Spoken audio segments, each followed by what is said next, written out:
Kota Kinabalu Christmas Celebration, lambang keharmonian rakyat Sabah. Itu antara fokus negeri di bawah bayu petang ini. Perinciannya terus saja bersama Isa Daulus. Teruskan, Anne. Ya, Zahira, Kota Kinabalu Christmas Celebration KKCC 2024 menjadi lambang keharmonian hidup masyarakat di Sabah. Ini dapat dilihat menerusi semangat kasih sayang dan perpaduan yang ditonjolkan sepanjang acara berlangsung. Timbalan Ketua Menteri Datuk Seri Panglima Dr. Joachim Gun Salam berkata, acara ini turut menonjolkan kepentingan menghormati perbezaan dan memperkukuh hubungan sesama komuniti. Beliau berharap sambutan tahunan ini dapat meninggalkan kenangan manis serta mengeratkan lagi ikatan persaudaraan. Berucap merasmikan penutupan KKCC 2024, Datuk Dr. Joachim menekankan bahawa kejayaan acara ini tidak mungkin tercapai tanpa sokongan padu daripada komuniti. Beliau berkata sebagai tanda kerajaan hari ini mengamalkan kepelbagaian agama, peruntukan kerajaan kepada semua penganut bukan Islam telah ditingkatkan tahun demi tahun. Tahun depan peruntukan disalurkan ialah RM70 juta berbanding RM56 juta tahun ini. Jumlah tersebut adalah satu peningkatan terbaik daripada kerajaan negeri pimpinan Ketua Menteri Datuk Seri Panglima Haji Jinor. Hampir RM100,000 peruntukan disalurkan kepada institusi keagamaan bukan Islam di daerah Membakut sempena perayaan Krismas tahun ini. Daripada jumlah itu, lebih RM60,000 diberikan kepada institusi keagamaan bukan Islam, manakala RM15,000 lagi kepada majlis gereja bagi melaksana aktiviti keagamaan. Semua gereja kita panggil wakil-wakil mereka dan semua penggerak gereja di seluruh kawasan Membakut ini hadir dan kita berikan sedikit sumbangan untuk mereka. Kita bagi kepada semua penggerak ahli-ahlinya untuk kegiatan mereka dan akan datang kita akan khususkan setiap gereja kita akan berikan peruntukan khas untuk kegiatan mereka di tempat masing-masing. Beliau ditemui media selepas program Ambang Krismas Daerah Membakut di Dewan Terbuka Membakut. Dalam majlis berasingan, Datuk Arifin yang juga Menteri Sains, Teknologi dan Inovasi meraikan 52 anak yatim untuk membeli kelengkapan bagi menyambut perayaan Krismas.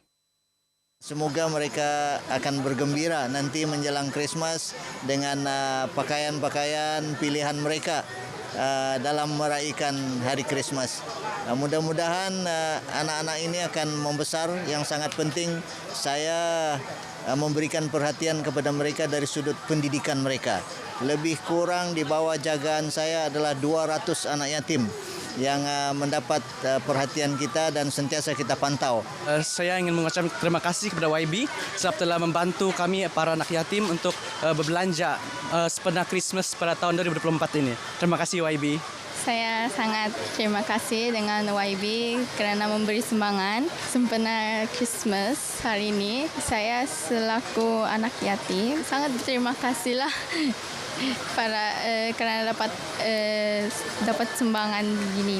Saya sangat berterima kasih kepada YB kerana telah membelanja kami pakaian sempena sambutan Krismas pada tahun ini. Program menyantuni anak yatim di daerah Membakut sempena perayaan Krismas mula dilaksana sejak 5 tahun lalu. 92 gereja di daerah Pitas menerima sumbangan RM70,000 untuk merayakan Krismas tahun ini. Sumbangan disampaikan Adun Pitas Datuk Seri Dr. Rudi Awah dalam majlis penyerahan sumbangan tabung tahunan Gereja-Gereja Pitas 2024. Bercakap kepada RTM, beliau memberitahu sumbangan yang diberikan secara tahunan ini meningkat kepada RM70,000 berbanding RM60,000 tahun lalu. Tahun lalu kita 60 lebih ribu, tahun ini mencecah 70,000 dan tahun depan juga akan melebihi daripada apa yang kita bagi pada tahun ini. Dan setiap tahun perayaan Krismas kita guna pakai peringkat daerah, kampung-kampung tidak kurang daripada 150,000 kita gunakan. Pemberian sumbangan diharap diteruskan pada masa akan datang. Berterima kasih kepada Datuk Seri Dr. Rudi Awah yang telah melaksanakan pemberian ini dan kita mengharapkan supaya ini akan terus berkelanjutan supaya semua rakyat khususnya dalam konteks Natal umat Kristen dapat menikmati limpahan berkat rezeki. Bagi pihak rakyat, saya mengucapkan ribuan terima kasih kepada Yang Berhormat Datuk Seri Rudi kerana dengan bantuan ini sedikit sebanyak meringankan gereja-gereja yang akan menyambut perayaan Christmas dalam beberapa minggu lagi. Dan ini adalah satu yang sangat luar biasa pada kami. Perayaan Christmas akan disambut pada 25 Disember setiap tahun. Sambutan perayaan Christmas wadah terbaik memperkukuh semangat perpaduan dan keharmonian masyarakat pelbagai kaum. Justru Adun Klias Datuk Isnin Aliasni mahu masyarakat tanpa mengira perbezaan agama, bangsa dan budaya memanfaat peluang ini untuk mengeratkan silaturahim. Kita harapkan kepada ahli keluarga yang mungkin datang jauh balik kampung dan gunakan ruang masa untuk kita akrabkan kekeluargaan kita. Dan sambutan seperti ini untuk kita sama meraihkan perayaan. Bukan saja Christmas, Tahun Baru juga dan juga Hari Raya. So, jadi inilah kebiasaan, kebersamaan dan juga toleransi yang kita buat.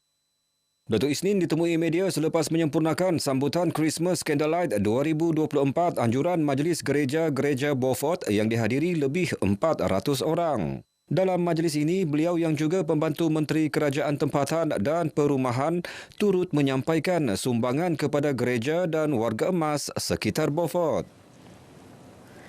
Pihak industri di negeri ini disaran terus memberi sokongan kepada program pendidikan dan latihan teknikal dan vokasional TVET yang dijalankan Lembaga Pembangunan Industri Pembinaan CIDB melalui Akademi Binaan Malaysia ABM. Setiausaha Politik Ketua Menteri Datuk Dr. Roland Chia Ming Sin berkata, peluang kerjasama seumpama bukan sahaja membantu industri mendapatkan tenaga kerja yang kompeten, malah memberi impak positif kepada ekonomi tempatan. Beliau menyatakan demikian ketika berucap merasmikan Hari Terbuka TVET Pembinaan ABM wilayah Sabah di Kota Kinabalu. Datuk Dr. Roland yang juga ahli Lembaga Pengarah CIDB berkata, kerajaan negeri komited dalam menyokong pembangunan sektor pembinaan. Pelbagai dasar dan inisiatif sedang dilaksana bagi memastikan latihan TVET yang ditawarkan adalah bertaraf dunia dan memenuhi keperluan industri.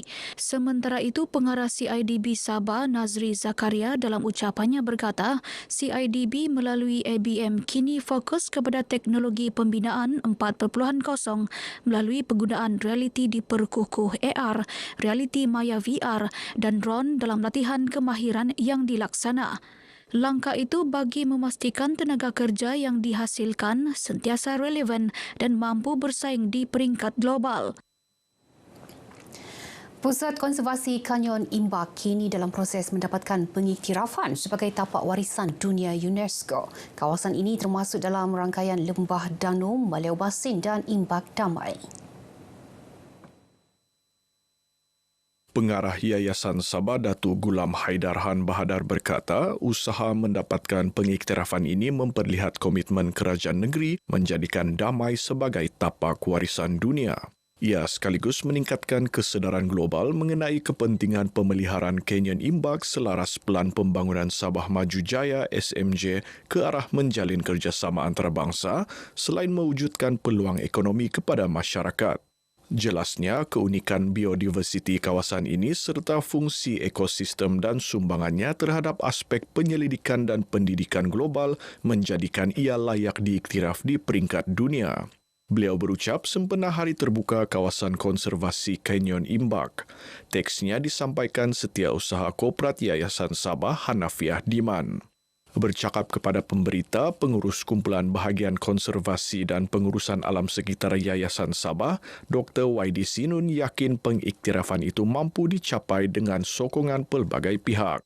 Sekarang ini status itu di peringkat atasan kerajaan negeri dan kita harap mereka akan memutuskan tindakan selanjutnya. Pada peringkat awal itu telah dicadangkan, sudah pun sampai peringkat nomination ataupun listing. Dan harapan kita ialah kerajaan negeri akan meneruskan proses untuk menjadikan kawasan ini sebagai kawasan World Heritage Site.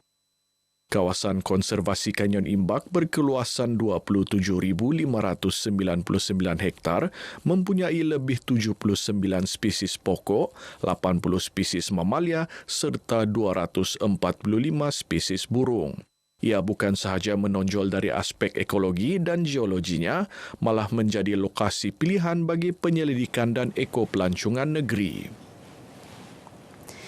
Baik, sekian perkongsian dari Sabah untuk petang ini. Untuk lebih banyak perkembangan semasa, teruskan bersama Zahira. Dari sungai hingga segara Palestin, pasti merdeka. Zahira. Baik, terima kasih, Anne.